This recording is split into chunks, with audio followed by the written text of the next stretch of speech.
Pero nung dumating na yung panahon na yung DaVinci Resolve na software at yung Fusion na software ay pinag-isa na siya, ginawa na siyang isa, kaya ang tawag na sa kanya is DaVinci Resolve Fusion. So ibig sabihin, naging 2-in-1 na siya. Meron siyang video editing at mayroon siyang compositing.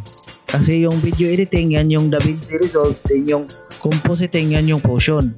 Then pinag-isa siya, kaya ang tawag sa kanya is DaVinci Resolve Fusion. Ganon. Kaya ngayon, kung titingin ka ng mga bagong video ngayon sa 2025, kung ang makatitle man dyan is Fusion or ang makatitle man dyan is DaVinci Resolve Fusion, kung tingnan ninyo ang logo, ay iba na ang logo na makalagay. Ang logo na makalagay na is logo sa DaVinci Resolve. Ganon. Hindi na malagay yung logo sa Fusion. Kasi, ang nangyari kasi, yung DaVinci Resolve na software at Fusion na software ay pinag-isa na lang. Din ang ginamit na lang na logo is yung logo sa DaVinci Resolve. Then yung logo sa Fusion ay hindi na nilagay. Ganon. Okay, alright. So ito na video is part 29 na ito na video. So ngayong October 4, 2025, pag-usapan ko lang dito yung sinabi ko sa video ko sa part 27 at sa nakaraang video ko na sinasabi ko na ang DaVinci Resolve Fusion na software at Blackmagic Design Fusion na software is isang software lang sila. Then pag-usapan ko yan kasi sa tingin ko maaring may mamaling akala na tao dyan, sabihin nila nga mali daw ako sa sinasabi ko na hindi daw iisang software yung DaVinci Resolve Fusion at Blackmagic Design Fusion. So kung merong ganyang opinion is mali yan, no? So yung mga tao na magsabi-sabi ng ganyan is hindi nila alam yung history. Ganon. Kasi kung hindi mo alam yung history niya, mamaling akala ka talaga. Ganon. Kasi ang history talaga dyan, noon talaga ang DaVinci Resolve na software at Fusion na software, hindi yan iisang software. Dalawang software yan. Iba yung software na DaVinci Resolve, yan yung software na video editing software, at iba din yung software na Fusion, yan yung compositing software. Kaya't kung titingin ka ng mga old video sa YouTube sa Fusion na software sa panahon na hindi pa pinag-isa yung software na DaVinci Resolve na software at Fusion na software, kung tingnan mo yung old video sa Fusion na software sa YouTube, ang logo niya is yellow. So ganito yung forma niya sa logo. So kung titingin kayo ng mga old video sa Fusion na software sa YouTube, ang makikita nyo dyan na logo is yellow nga logo sa panahon na hindi pa pinag-isa yung DaVinci Resolve na software at Fusion na software. Pero nung dumating na yung panahon na yung DaVinci Resolve na software at yung Fusion na software ay pinag-isa na siya, ginawa na siyang isa, kaya ang tawag na sa kanya is DaVinci Resolve Fusion. So ibig sabihin, naging 2-in-1 na siya. Meron siyang video editing at mayroon siyang compositing. Kasi yung video editing, yan yung DaVinci Resolve, din yung compositing, yan yung Fusion. Then pinag-isa siya, kaya ang tawag sa kanya is DaVinci Resolve Fusion. Ganon. Kaya ngayon, kung titingin ka ng mga bagong video ngayon sa 2025, kung ang makatitle man dyan is Fusion or ang makatitle man dyan is DaVinci Resolve Fusion, kung tingnan ninyo ang logo, ay iba na ang logo na makalagay. Ang logo na makalagay na is logo sa DaVinci Resolve. Ganon. Hindi na malagay yung logo sa Fusion. Kasi, ang nangyari kasi, yung DaVinci Resolve na software at Fusion na software ay pinag-isa na lang. Din ang ginamit na lang na logo is yung logo sa DaVinci Resolve. Then yung logo sa Fusion ay hindi na nilagay. Ganon. Katulad sa video na ito na ang nakatitle DaVinci Resolve Fusion Tutorial 2025 Learn Motion Graphics and VFX. Kung panoorin nyo itong video na ito, habang ginamit nila yung Fusion na software, ang nakalagay na nga logo ay hindi yung logo noon sa Fusion. Ang nakalagay na nga logo is logo na sa DaVinci Resolve. Ganon. So, play natin itong video na ito. Sa minutes sa 49 seconds hanggang 1 minutes and 19 seconds. To shrink my media pool down so that the timeline stretches across the whole entire screen. So let's go ahead and jump into Fusion. So we're going to click on this icon down here to bring up the Fusion page. And the first thing you'll notice is that we have two nodes sitting on our node graph right here. One is labeled Media In and one is labeled Media Out. And if you have the Media Out node pulled up in this viewer. Okay, right. So i-post natin. So makikita natin dito na kung i-zoom natin yan. So nakalagay dito na logo is yung logo sa DaVinci Resolve. Hindi na nilagay yung logo sa Fusion na software. Na kahit pa na ang ginamit na system is Fusion na software. Kasi makikita natin dito sa ibaba na yung Node-based system niya sa ibaba is kasintulad ng Node-based system sa Fusion na software. Then ang ebidensya ko dyan, nakatulad lang yan sa Node-based system sa Fusion na software. Kasi kung titingin ka ng mga old video noon habang hindi pa pinag-isa yung DaVinci Resolve na software at Fusion na software, so makikita mo yung old video sa Fusion na software na ganito yung interface nila sa Node-based system nila. Ganito yon. Pero sa ngayon, sa kalukuyan, ang DaVinci Resolve na software at Fusion na software ay pinag-isa na. Naging 2-in-1 na siya na software. Meron siyang video editing. Yung video editing yan yung DaVinci Resolve na software. Then meron siyang compositing. Then yung compositing yan yung Fusion na software. Then pinag-isa na siya. So kaya't ang tawag sa kanya is DaVinci Resolve Fusion. Then ang logo na ginamit, logo na lang sa DaVinci Resolve. Hindi na nilagay yung logo sa Fusion. Kahit pa 2-in-1 siya na software. So ganyan yung pangyayari na pagbabago sa sistema nila. Ganun. Kaya't nakakalito yan kung hindi mo alam yung history. Mamaling akala ka talaga. Then ngayon, nais ko lang klaruin itong nakalagay sa website nila sa DaVinci Resolve Fusion na dito ninyo ma-download yung software na DaVinci Resolve Fusion. So kung type ka sa Google, Blackmagic Design Fusion, so lalabas dito yung website sa company nga Blackmagic Design. So pag i-click mo ito, dito mo ma-download yung DaVinci Resolve Fusion na software. Then pwede din na i-type lang ninyo ito www.blackmagicdesign.com/product/fusion, ganon. Then dito, i-scroll natin dito sa ibaba. So dito sa kilid may nakalagay dito nga DaVinci Resolve free. Pero hindi ibig sabihin dyan na pag i-download mo itong DaVinci Resolve free ay hindi nakasali yung Fusion na free version. Kasi meron kasing Fusion na free version at merong Fusion na paid version na merong bayad. Na ang ngalan na sa kanya is Fusion Studio.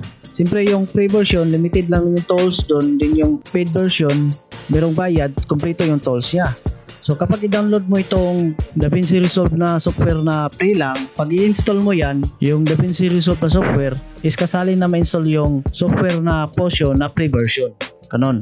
Kahit pa dito, walang nakalagay dito nga sinabi nga kasali na ma-install yung Fusion, pero pag i-download mo itong DaVinci Resolve na software, then pag install mo dyan is kasali na dito ma-install yung Fusion na software, yung free version na Fusion. Kasi itong DaVinci Resolve na madadownload natin na free lang is 2-in-1 na ito na software. Meron siyang video editing, yung DaVinci Resolve na software, at meron siyang compositing, yung Fusion na software. Pero ang nakapangalan dito is DaVinci Resolve lang. Pero kasali na nalagay yung Fusion na software. Kaya't meron tayong makikita sa YouTube na ang i-title is DaVinci Resolve Fusion. Kapag ganyan yung title nila, DaVinci Resolve Fusion, ibig sabihin gumagamit sila ng video editing at compositing. Yung video editing ginagawa nila sa DaVinci Resolve na software, din yung compositing ginagawa nila sa Fusion na software. Pero yung DaVinci Resolve at Fusion na software ay hindi dalawang software, isang software lang siya. Kasi pinag-isa na siya, hindi na siya dalawang software, ganon. Pero kung bilhin mo itong paid version na Fusion na ang pangalan na Fusion Studio na ang presyo 295, pag bilhin mo ito, pag i-install mo itong Fusion Studio, kasali na din dyan ma-install yung DaVinci Resolve na video editing software. Then ang tawag na dyan is DaVinci Resolve Studio or DaVinci Resolve Fusion Studio. Ano na ang tawag dyan kapag paid version ang gamit mo. So kung paid version ang gamit mo is maging 2-in-1 pa rin siya. So 2-in-1 talaga siya. Hindi siya pwedeng maging dalawang software o magkaibang software yung DaVinci Resolve na software at Fusion na software. Kaya saan man sa dalawa ang i-download mo dito na i-install mo is maging 2-in-1 pa rin ito. Kaya makonsider natin na yung Blackmagic Design Fusion at DaVinci Resolve Fusion ay isang software talaga sila. Walang pinagkaiba. Nagaganyan lang yan dahil mayroong pagbabago na nangyari sa sistema nila. Ganon. Kasi kung walang pagbabago na nangyari, hindi yan nakakalito. Ganon.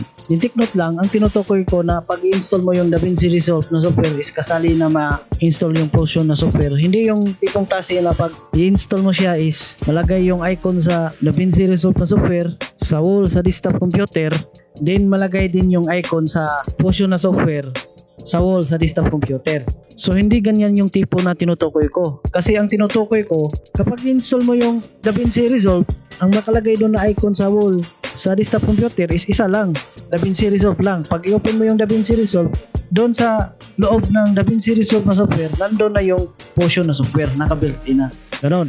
So let's go ahead and jump into Fusion. So we're going to click on this icon down here to bring up the Fusion page. So ganyan yung tinutukoy ko na isang software na lang na 2-in-1 na siya. Ganon. So kung try ninyong mag-install ng DaVinci Resolve, so i-research lang ninyo sa YouTube kung paano ninyo makita yung Fusion na software doon sa loob ng DaVinci Resolve na software. So let's go ahead and jump into Fusion. So we're going to click on this icon down here to bring up the Fusion page. Then ang dahilan bakit tinawag siya na Blackmagic Design Fusion, ang dahilan dyan kasi ang pangalan sa company sa may-ari ng software na Fusion is, ang pangalan sa company is Blackmagic Design. Ganon. Kaya pinangalanan din siya ng Blackmagic Design Fusion. Pero ang pangalan ng sa software is Fusion lang ang pangalan niya. Nilagay lang yung pangalan sa company na Blackmagic Design. Kaya ang tawag sa kanya is Blackmagic Design Fusion. Ganon. Katulad din sa Adobe After Effects. So ang pangalan lang sa software talaga is After Effects. Then yung may-ari sa Adobe After Effects na software, ang company na Adobe, kaya pinangalanan din siya ng Adobe After Effects. Ganon.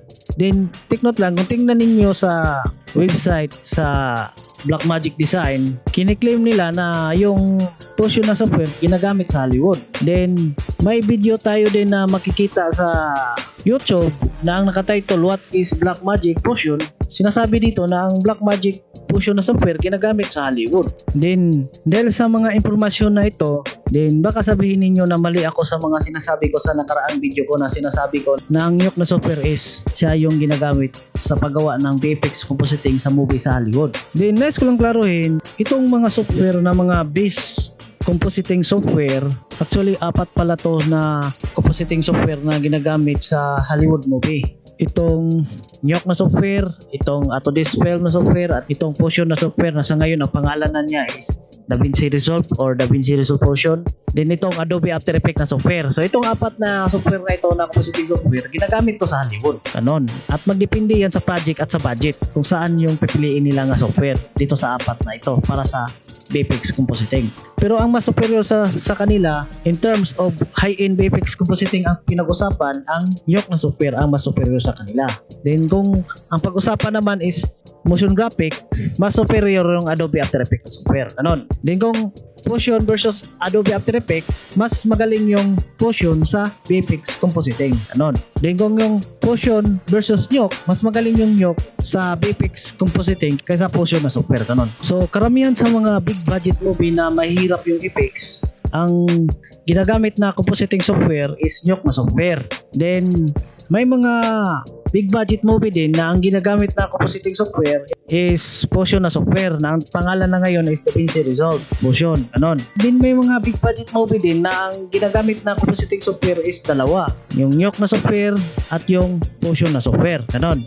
Then itong Autodesk Film na compositing software, bihira lang ito ginagamit sa movie. Pero itong Autodesk Film na compositing software, ginagamit to sa high-end VFX compositing. Ganon. Then yung Adobe After Effects, ginagamit siya sa mga big budget movie for motion graphics lang. Ganon. Then yung Adobe After Effects, ginagamit to sa mga movie na low budget na yung effects is konti lang, din yung effects ay simple lang. So dyan ginagamit yung Adobe After Effects. Ganon. So para maintindihan niyo ng mabuti yung sinasabi ko dito, so panoorin lang ninyo itong video na ito na ang nakatitle Nyok versus Fusion, which one is better. So naka-upload pa rin to sa YouTube channel na Inspiration Thoughts. So yung may gawa sa video na ang title What is Blackmagic Fusion, siya din ang may gawa sa video na ito na ang nakatitle Nyok versus Fusion, which one is better. So panoorin lang ninyo ito na video. Then panoorin din ninyo ito na video, itong Best VFX Compositing Software. Then meron din siyang ginagawa dito na video sa channel niya nga Adobe After Effects versus Nyok. So panoorin din niyo yan. Actually in-explain ko na yan sa part 8 na video tungkol sa mga video sa YouTube channel ng pangalan Inspiration Thoughts. So para maintindihan ninyo ng mabuti ang mga sinasabi ko dito, so panoorin lang ninyo yung part 8 na video ko. Kasi piniliwanag ko dyan kung ano yung ibig sabihin sa mga video niya sa YouTube channel ng pangalan Inspiration Thoughts. Okay, right, hanggang dito lang itong video na ito. Peace!